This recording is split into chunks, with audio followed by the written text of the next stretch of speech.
Well, hey everybody, it is Mark. I am the Prepper Guy, and I've been talking about everything but prepping lately. But then again, everything has to do with being prepared. So, whether we're talking about the election or economics or whatever, that's good reason to be prepared. I mean, right? So, um, I'm going to scoot up a little closer because the sound levels last time were a little bit weak. When I record on my phone like this. So let's talk about being prepared. And we'll put it in context with the reality that we live in right fucking now. There's a trade war going on, and you can say, no, it's just tariffs, but the world and China are looking at it as a trade war. And it's war, all the same, whether you're dropping bombs or dropping tariffs, countries react as if they're being attacked. Now, Xi Jinping has made a statement that it's like, well, if you folks in America think that we are an existential threat because of this bullshit Taiwan stuff and all that, and we're becoming, really powerful, and we have our own navy and all that, then why would we want to talk to you anymore? Because if we sell you those rare earth minerals, you're just going to build things that go boom and use them on us. So you see how it's more of a trade war than a tariff, and that's because of Trump's rhetoric. I mean, I don't know how else to say it other than fucking rhetoric. And then he's on again, off again, on again, off again. Well, I've listened to some pretty good economic podcasts lately from all over the fucking planet almost. And whether we think it's a big deal or not in America, it really is. Now, corporations that you hear talk on Fox Business and all that, you got to keep in mind that they're a different breed of animal altogether. And so it's kind of like this. If you're out in the snow and you start freezing to death, the first thing the body starts doing is shutting down the extremities. Your toes lose blood flow and then they get frostbite, and your fingers get frostbite, parts of your face that aren't needed, like the nose and shit, get frostbite, and the body will allow itself to die from the outer edges inward, but it's got to keep the organs alive to keep the noggin working. And so it will fight to keep the brain alive and the body alive and the heart pumping to the very end. Corporations are like that. And you and I, we're not even as important to a corporation as your fingernail when it comes to frostbite. We're not rounding errors to big business. We're not even a speck of dust on their computer screen when they're looking at all their projections. And you go, what is that? Oh, it's just a speck of dust. No, that was Mark's family and business and his livelihood. So wipe all that shit off. So they don't care. And so let's say Walmart, Target, Costco, Home Depot, Lowe's, Amazon, they look at this tariff as a different kind of thing than you and I do. Because technically, they can lose all their fingers and toes. They can keep the brain and the body alive by shutting down orders and all of that and keep the corporation in a very healthy state of workability, kind of like the brain's still working and the heart's still pumping. We're great. So they could shut down 5, 6 months, a year, 2 years, 3 years, and the corporation itself would still be intact. They just cut it to the bone. And when it's all over and, Trump's gone or somebody with, clearer mind, changes things, then they just fire it back up and business as usual. So they can turn away shipments if they need to. Because let's say the tariffs don't get a deal worked out and a lot of the smaller companies are turning back shipments. That's going to affect, what do they say? 80% of American small businesses are entrepreneurs, solopreneurs, mom and dads, small business. They can't shut down for 2 months, well enough 2 years. So they're going to go by the wayside. And then your job or my job or your kids' jobs is now lost. Not because they wanted to fire your son or your daughter. It's just they couldn't pay it anymore. I've seen businesses saying that if we don't get a shipment in, we're out of business in a few months. And the one that's coming, we can't afford it. It was 100,000, now it's 300,000 almost. So we're going to return it. We'll take the hit. Now Walmart and them guys go, well, I don't know what we'll do, but we can pay the $1 million hit to just turn it back. And it's better than losing 2 million more in tariffs and then hopefully selling those products, which they know they won't.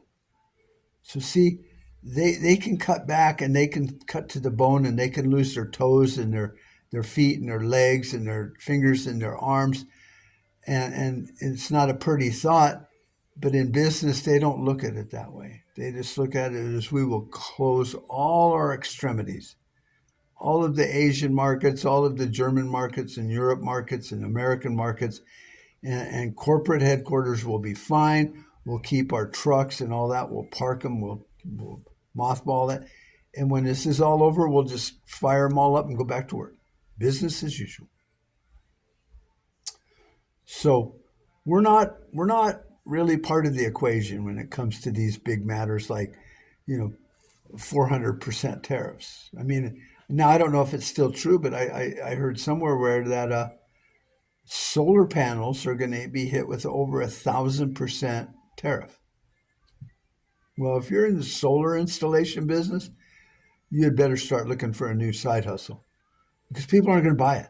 I mean, you can barely amortize the cost of a big solar system for your house and all the batteries and everything and the inverters and all that crap and maintenance over 20 years to break even, just paying the utility bills if you just stayed on city power.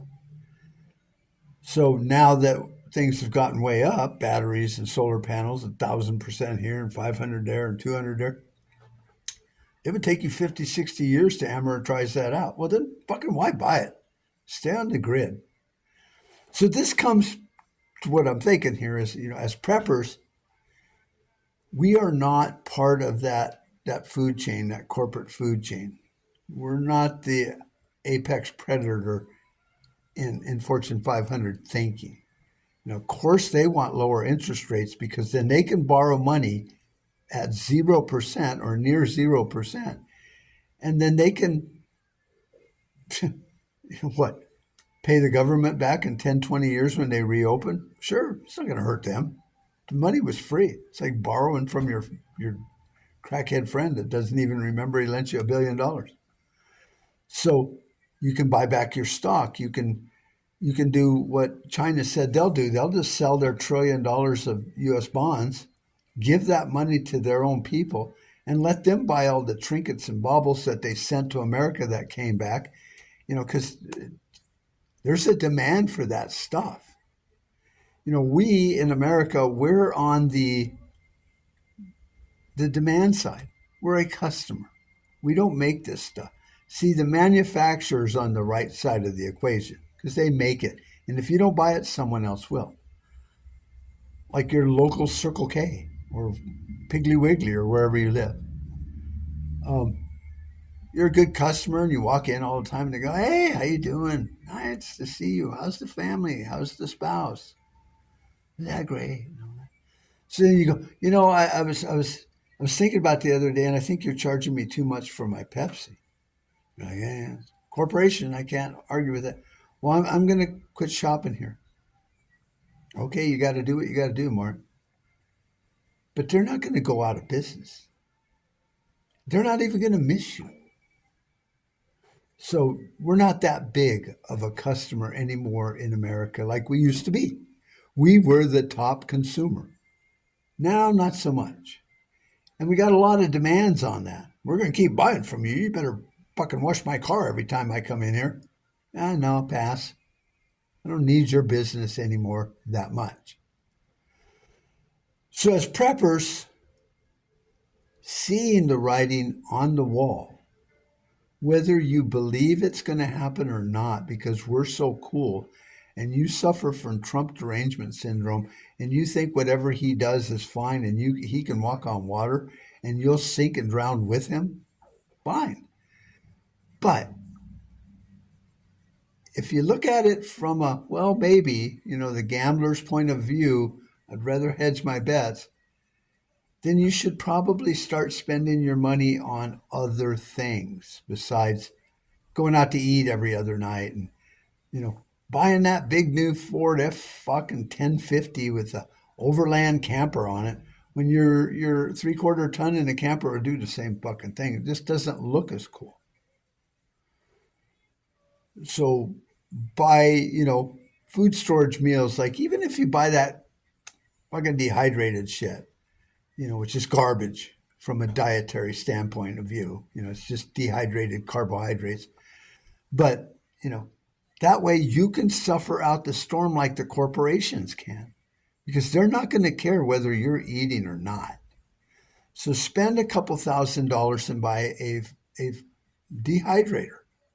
Not a, oh no, get a dehydrator too, yes, because I dehydrate my bacon and then it becomes like bacon jerky, which is really good, but we eat that all the time. But what I meant to say is get a freeze dryer. I think we spent $3,000 for ours on Harvest Right, and maybe I'll put a link in the description. And then even if you even if you don't buy a lot of bulk food and you want to freeze dry it, you can cook in bulk and then take the soups and the meatloafs and whatever you do, and you can dehydrate themselves. You can make your own breakfast meals and stuff. Buy stuff when it's on sale. Like eggs aren't going to be on sale for quite a while, but still, I have probably 300 dozen eggs that were raw. I freeze dried them and they'll last 20, 30 years. So in 30 years, I'm sure they'll be a lot more than they are today. So buy some now.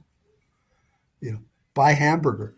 When it's on sale, get the 20, 23, 70, whatever percent, because you need fat in your diet in spite of what everyone's told you. And that'll freeze dry out fine. And then you just put it in a tray and you freeze dry it and break it all up and throw it in there. And or you can put them little dividers in there and make 1/3 pound patties. They're square, but they're cute. And then freeze dry them. Got hundreds of pounds of that. Or it was hundreds of pounds until I freeze dried it. Now it weighs about 1.5 pounds. And that'll last 20 years. Because if you spend your money on stupid bullshit, going out to the bars and clubbing and hanging out and going to restaurants and acting like you're a YouTuber influencer with your rented Ferrari and stuff, you're going to hit a wall pretty soon as a prepper, and you're going to go, wow, this didn't last as long as I thought it was. See, in the 80s, I was making almost $100,000 a year, which put me in a very upper class category. But I had just gotten a divorce and I was spending money like I had it because, well, I did have it. And then things changed. The economy changed and we lost our national contract. And all of a sudden, I was just back to just a broke-ass busted carpet layer. But I hadn't saved enough to really own anything. I didn't buy a house and pay cash for it like I should have done, or pay off my car and get a work truck and pay it off and be set up for when lean times came. It's like the story of Chicken Little. So as a prepper-minded person, you have to look at what is going on with a certain degree of skepticism. and go, I don't know enough about it. And trust me, you don't have to be an economics expert to understand. Like, you don't know a lot about physics and cow manure, but you know the difference between shit and shinola, enough to not step in a pile of poo. You just know it. So you can look at this and go, I'm not an expert, but I've heard enough from different people. And since I care, I listen to more than just, my buddy on Fox News, Hannity, or whatever. And I read and saw some stuff in history, and look up Jeffrey Sachs. He's a world economist. He helped Poland out of a debt crisis back in a long time ago.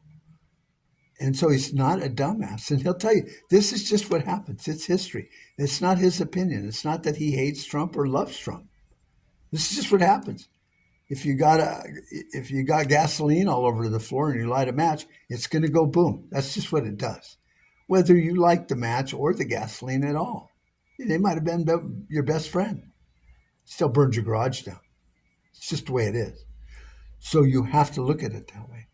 Do you have fuel storage? Now, a lot of preppers go all crazy. Like, I got 1,000,000 batteries and they're all chargeable and stuff like that. Things might pick up and they might not. Most preppers I know are Christians and they think this is all fucking Armageddon coming. Well, if it's going to be that bad, end of days, shit hit the fan, then really what you need is a bunch of ammo so you can go hunting. I was super happy to find out my grandson, who lives in Flagstaff, is has gotten into archery and hunting. So I sent him a sling bow that I made a long time ago for hunting small game and stuff like that, and just because he likes archery. And so he's in a better position if the world did end than some of his dopey ass friends that are like, dude, look at my new car. I can't afford it, but I look good in it. And it's like, yeah, good for you. I'm still driving this beater because it's paid for. That's the way you have to be now. In the worst case scenario, and it's always been said in the prepper community, if you prepare for the worst and that doesn't happen, then you're still in better shape than if you didn't. It's better to have a condom and not need it than need a condom and not have it. Speaking from experience, that is. So I could get into all the prepping stuff, but I've talked, for 7, 8 years on my, website and my podcasting and stuff about being prepared and being a prepper and all the psychologies and the mindset and the way to look at it and what you should and shouldn't have and all that. Then I'm not going to rehash that. I mean, I did it once. It's evergreen. Go look it up on PrepperGuy.com or go on whatever it is, Podbean, Apple. I think they're all on there. I think they're everywhere now. And just look, listen to a few of them. Because preppers talk about prepping and they're all very good. Most of them have really good ideas. Some of them are even smarter than I am. So, listen to it, but you don't have to be an expert at all this stuff. You just need to be able to look at it and go, this is not going to be good. And if your spouse goes, oh, stop talking all that gloom and doom, then fine, don't listen to them. But still be prepared. Because I guarantee you, no one's happier than a spouse when everything hits the fan and, oh my God, what the hell just happened? You go, don't worry about it. I got it covered. I got an app on his phone. I can track him down. Oh, he's hunting with his friends. Or, oh, I set aside some food for just this type of situation. They're like, oh, I used to laugh at you, but I'm so glad that you didn't fucking listen to me. So it's all you can do. The economy, in my opinion, looks like it's heading for, a crash course. A collision is ahead. It's a slow-moving train wreck. Thank you very much, Trump, because it's like 30%, 25%. I'm going to pause it, and we're going to go down to a straight 10%. But fuck them, it's 180%. So you don't know. And if you're in business or if even if you work for a larger company, but it's still a mom and pop store, like a welding shop or whatever, just ask them, well, what's going to happen if sales drop off? Can you make it 6, 8 months? And they'll probably go, no, probably couldn't. But then they'll patch you like, don't worry, everything's going to be fine. Well, okay, but maybe not. Look at the economy of your business and your livelihood. And it's not that hard. I'm not a mechanic, but I can listen to my car and go, huh, that sounds like it's deep inside the engine. And it's not squeaking, it's thumping. So something's thumping around in there because that didn't sound like that when I bought it. And you can slowly kind of analyze what's going on in there. And then you just read a couple articles and you go, oh, yeah, that sounds like that noise he's talking about. Yep, that's it. So you have to look. You have to crawl around and look under the rocks. Even in the scriptures say, read the writing on the wall. Well, Christ said, "He that has eyes, let him see; he that has ears, let him hear." But he never said, "He who has a voice, let him just babble on forever about stupid shit." Because he didn't say that. He says, "Watch and listen, and then you'll learn." So as preppers, our economy is bad. Wars and rumors of wars. Whether you love Israel and you think they should kill more Palestinians every day, doesn't matter. It's leading us, America, into a bad place. I had a friend, used to go out clubbing all the time with him. And if, I don't know, by 10, 11 o'clock, he hadn't, hooked up with some chick, he wanted to get in a fight. He's like, you got my back? It's like, well, I'm fucking standing here, so I guess so, but let's just go. No, man, I want to kick that guy's ass. I want to get in a fight. What about you? It's like, yeah, you know what? I'm going to go home now. And you just call me from the police department when they arrest your ass because I have a job. I don't have insurance. So I don't need to get all fucked up in a bar fight just because you're stupid and didn't get laid. So, you know, there are those people in the world that just want problems. And apparently Trump is one of them. To him, everything is a bully negotiation. And it just doesn't set right with business owners. But the business owners like I'm talking about that can cut back, they can cut to the bone and last 20, 30 years if they have to. Target might still be standing. I mean, the owners of Kmart, they're still rich. The company's gone. But I guarantee you they still have the patent, the trademark, and all the lot of equipment and stuff. And there's boom, Kmart, we're back. So I used to buy shoes. I think my mom, when I was a kid, we'd wear floor shine shoes or whatever they were. Pretty nice, I guess, back then. And then years later, I was like, I wonder what happened to them. So I looked it up, and nowadays you can Google it, and they own Foot Locker. So they didn't go away. They just cut to the bone. And then, I guess maybe the second generation of owners went, I'm really tired of being rich. I'd like to do something. Let's open a shoe store like our dear old granddad did. But we'll call it Foot Locker. So they're gonna survive. The Walton family are gonna survive. But when things get so bad that they can't even afford to restock one store, well enough, thousands of stores, they'll just lock them up. They'll have a big "we're closed" sale. They'll lock them up. They might not even tell you what's going on. They're closed. We closed 10,000 stores yesterday. Why? None of your fucking business. And they own the property. They don't care. They're still getting paid rent on the suckers that are still standing there on the other, property that they're renting from Walmart because they own their land. So they'll be fine. Yeah. They could come out after the apocalypse and Walmart, we're back. So you're not important to them, is what I'm saying. And the only person you're important to is you and your family. And if you can't hunker down, and weathered the storm. And I'm not talking about a place like shelter, but like hunkered the fuck down.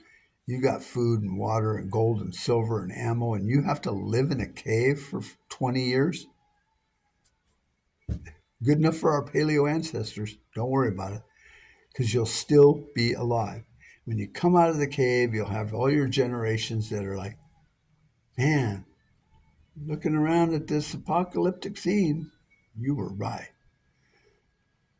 So I don't know how many other scenarios I can paint for you, but if you think everything's fine, then that's fine. Take your rose-colored glasses off, wipe them down with a microfiber rag, and go on your merry fucking way. But if you look through American business and American history and wealthy families that have come and gone in America, some of them are still around under a different name, and some of them just went the way of the dodo bird. Societies have come and gone. I mean, how many people do you know from the Byzantine Empire? They were huge. How about the Ottoman Empire? I think all that's left is part of Turkey. So shit changes. And if you're going to be like the fucking cockroach that survived pretty much everything, all you need to do is be prepared. And when the lights come on, fucking duck. Now, if you want to be a sheepdog and go out and get shot for some stranger, then you don't have to really prepare. All you need is enough ammo to get yourself killed.